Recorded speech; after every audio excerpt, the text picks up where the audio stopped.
Iman.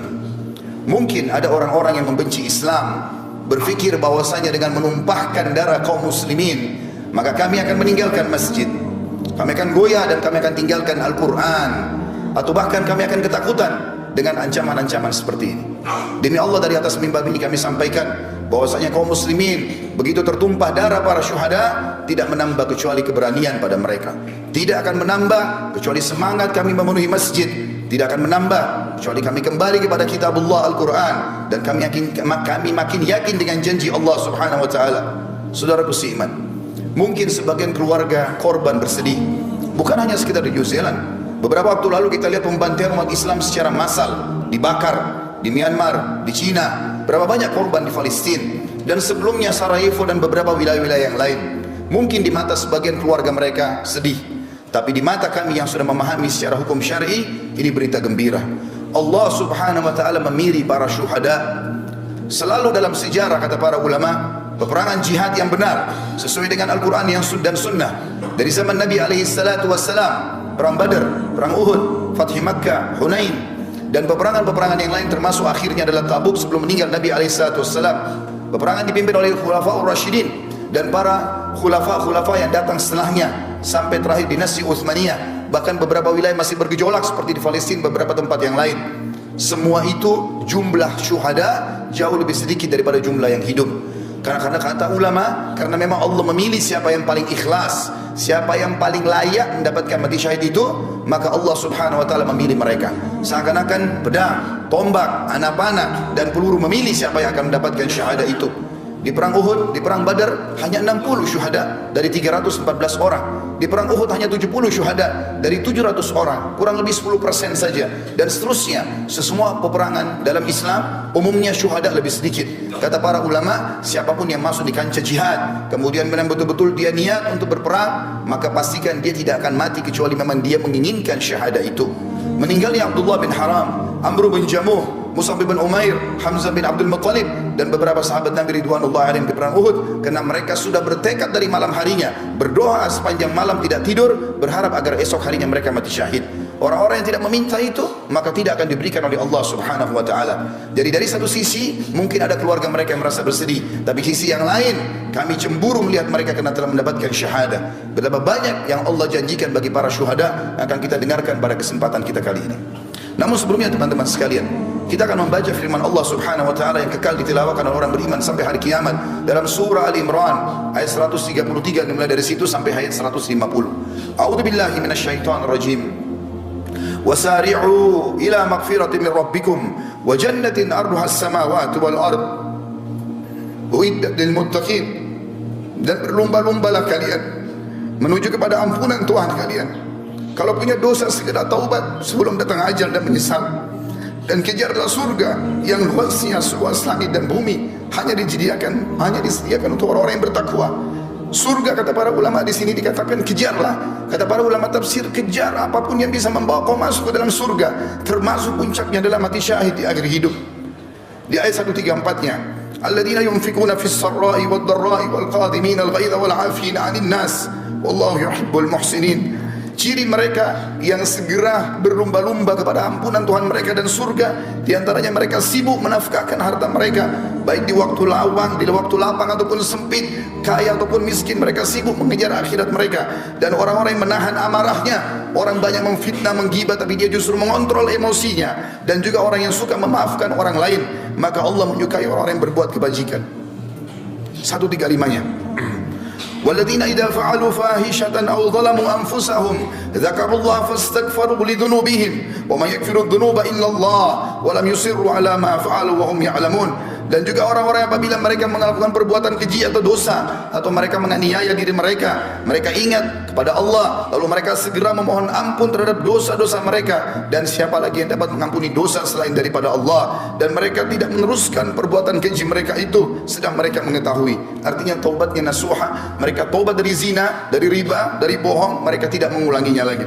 136. Ulaika jazaohum maghfiratun min rabbihim wa jannatun tajri min tahtiha al-anhar tajri min tahtiha al-anharu khalidina fiha wa ni'ma ajrul 'amilin. mereka itu akan diberikan balasan ampunan dari Tuhan mereka dan surga yang di dalamnya mengalir sungai-sungai, sedangkan mereka kekal di dalamnya, dan itulah sebaik-baik pahala bagi orang-orang yang beramal. 137 Qad khalat min qablikum sunanun fasiru fil ardi fanzuru kaifa kana akibatul mukadzibin. Sesungguhnya telah berlalu sebelum kalian sunnah-sunnah Allah, maksudnya peraturan-peraturan Allah. Siapa yang patuh selamat, dan siapa yang durhaka akan dihukum. Karena itu berjalanlah kalian di muka bumi, perhatikan bagaimana akibat orang-orang yang mendustakan para rasul. Ada Namrud di Babilonia di Irak, sampai hari ini di Google tinggal diketik peninggalan Namrud akan keluar semua sisa kerajaannya. Fir'aun di Mesir, dan sekian banyak kaum Ad yang ada di wilayah Irak, dan juga masih ada peninggalan kaum Thamud di wilayah Madain Saleh di Saudi. Allah SWT mengatakan selanjutnya ayat 138, "Hada bayanun linnasi wa hudan wa mau'idatun lil muttaqin." Al-Quran ini benar-benar penerangan bagi seluruh manusia, bagi yang mau berakal dan membacanya, dan petunjuk serta pelajaran bagi orang-orang yang bertakwa, orang yang patuh. Lalu Allah sebutkan 139. Ini yang saya ingin ditiberatkan pada kejadian apa yang terjadi itu.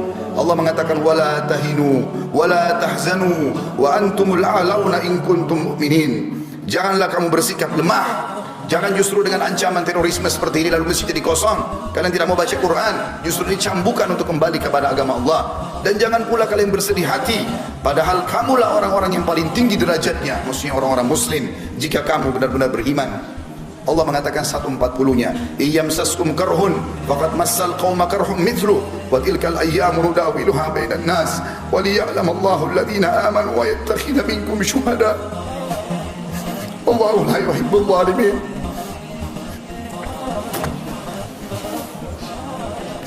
Yang tiga, seandainya di perang Uhud, ayat ini turun pada perang Uhud.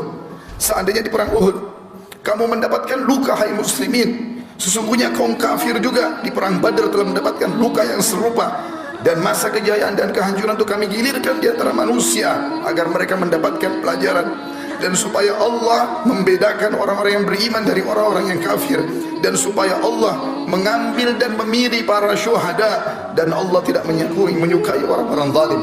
Kata ulama tafsir, khusus ayat 140 ini berarti orang-orang yang mati syahid Allah pilih secara khusus karena ikhlas niat mereka.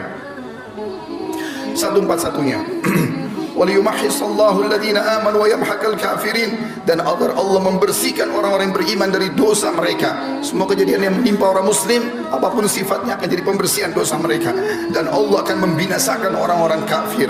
142 Am hasibtum an tadkhulul jannata wa lamma ya'lamillahu alladhina jahadu minkum wa ya'lamus sabirin.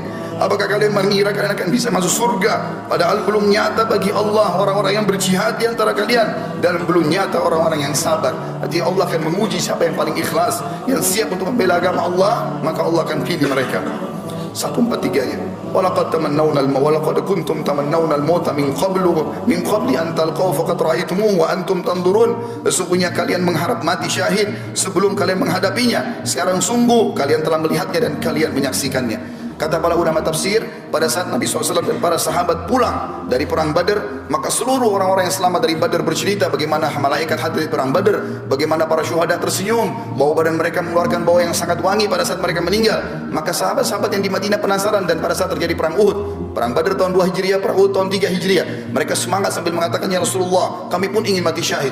Pada saat terjadi perang Uhud, Allah Subhanahu wa taala menguji mereka. Di awal peperangan mereka menang, di tengah-tengahnya mereka dikalahkan. Walaupun setelahnya di perang Hamrat Asad mereka memenangkan peperangan dengan izin Allah Subhanahu wa taala. Pada saat itu banyak kesempatan untuk mati syahid. Orang-orang kafir tinggal menusuk orang-orang muslim, bahkan memutilasi mereka. Allah mengatakan, "Bukankah dulu kalian mengharapkan mati syahid? Sekarang depan mata. Kenapa kalian tidak buktikan itu?" Lalu Allah mengingatkan 144-nya, tidak ada keraguan bagi seorang muslim apa yang dijanjikan oleh Allah dan Rasulnya. "Wa ma Muhammadun illa rasulun qad khalat min qablihi rusul afa in mata aw qutila qalabtum ala aqabikum wa may yanqalib ala aqibihi falan yadurrallaha syai'a wa sayajidullahu syakirin." Muhammad itu tidak lain hanya seorang utusan Allah. Sungguh telah berlalu sebelumnya beberapa orang utusan. Apakah jika dia wafat dan dibunuh kamu murtad dan kembali ke agama lain atau ke belakang murtad dari agama Islam? Barang siapa yang berbalik ke belakang murtad, maka ia tidak dapat mendatangkan mudarat kepada Allah sedikit pun, dan Allah akan memberi balasan kepada orang-orang yang bersyukur. Artinya pada saat itu ada berita yang disebarkan oleh Ibnu Khami'ah, seorang kafir, naudzubillah, yang telah membunuh Mus'ab bin Umair radhiyallahu anhu. Dia menyebarkan isu kalau dia membunuh Nabi alaihi salatu wassalam. Para sahabat sempat drop pada saat itu, termasuk Umar bin Khattab pun duduk di tanah meletakkan pedangnya. Nanti setelah lewat seorang sahabat yang mulia, Anas bin Nadhr radhiyallahu anhu, yang kemudian dengan kencang dia memicu kudanya menuju ke pasukan kafir sendirian. Maka Umar mengatakan, wahai Anas, kau akan pergi kemana? Dia mengatakan, demi Allah wahai Umar, aku mencium bau surga ada di sana. Aku mencium bau surga ada di sana. Tinggal aku menerobos orang-orang kafir dan mereka membunuhku, aku akan masuk surga. Lalu Umar mengatakan, wahai Anas, bukankah Rasulullah SAW telah dibunuh oleh orang kafir? Kata Anas kata Umar, kalimat itu tiba-tiba membangkitkan semangat kami kembali. Dia mengatakan, kalau memang Rasulullah SAW terbunuh syuhada sebagai syahid di medan perang ini, maka bangkitlah kalian untuk syahid bersamanya. Maka kata Umar bin Khattab, dan bersama juga dengan Mu'adz bin Jabal, bersama dengan Sa'ad bin Mu'adz radhiyallahu anhu, dua sahabat yang terkenal keberaniannya, menyusul sampai kata Sa'ad radhiyallahu anhu, yang pada saat meninggal dia arsy-Nya Allah goncang. Dia mengatakan, ya Rasulullah, kami berusaha mengimbangi Anas bin Nadhr dan kami tidak mampu. Dan pada saat meninggal ditemukan hanya potongan-potongan badannya saja yang dikenali oleh adik perempuannya.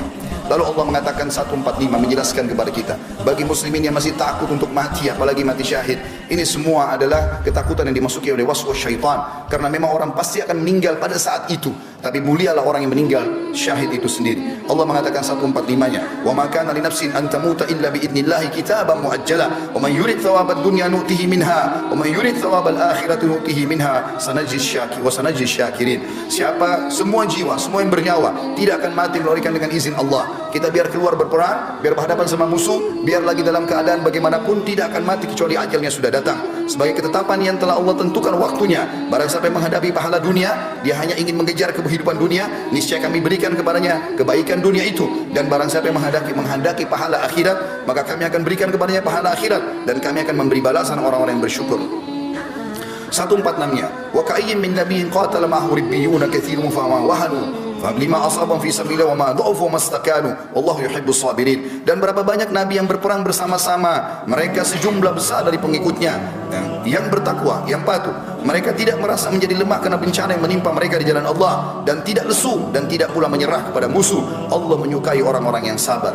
147-nya, wa ma kana qaulahum illa an qalu rabbana ighfir lana dhunubana wa israfana fi amrina wa tsabbit aqdamana wansurna 'alal qaumil kafirin. Ini doa yang dianjurkan dibaca dari zaman Nabi SAW sampai hari kiamat nanti bagi orang-orang mukmin yang sedang diuji. Tidak ada doa mereka pada saat mereka sedang menghadapi musuh, menghadapi cobaan, kecuali mereka mengatakan, ya Tuhan kami, ampunilah dosa-dosa kami. Artinya kalau kami takut, berarti ampuni dosa kami itu ya Allah. Dan tindakan-tindakan kami yang berlebih-lebihan dalam urusan kami, dan tetapkanlah pendirian kami, dan tolonglah kami terhadap orang-orang kafir. 148, fa'atahumullahu thawabad dunya wa husna thawabil akhirah wallahu yuhibbul muhsinin. Karena itu Allah memberikan kepada mereka pahala di dunia dan pahala yang baik di akhirat, dan Allah menyukai orang-orang yang berbuat kebaikan.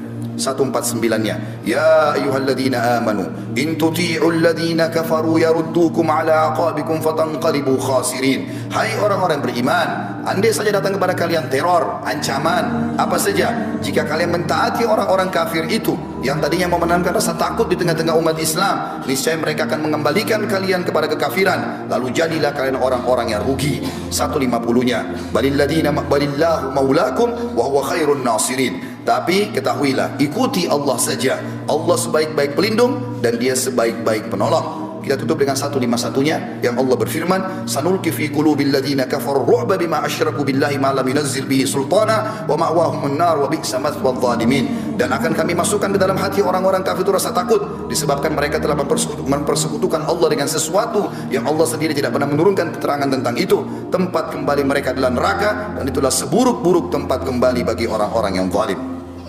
Saudaraku seiman, orang-orang yang mati syahid banyak sekali. Bisa mati di medan perang, bisa juga mati dengan cara yang lain. Sebagaimana cukup banyak ditanyakan oleh Nabi SAW dalam hadis Bukhari kepada para sahabatnya, siapa yang kalian anggap orang mati syahid? Maka mereka mengatakan, yang mati di medan perang ya Rasulullah. Kata Nabi SAW, kalau begitu syuhada umatku sangat sedikit.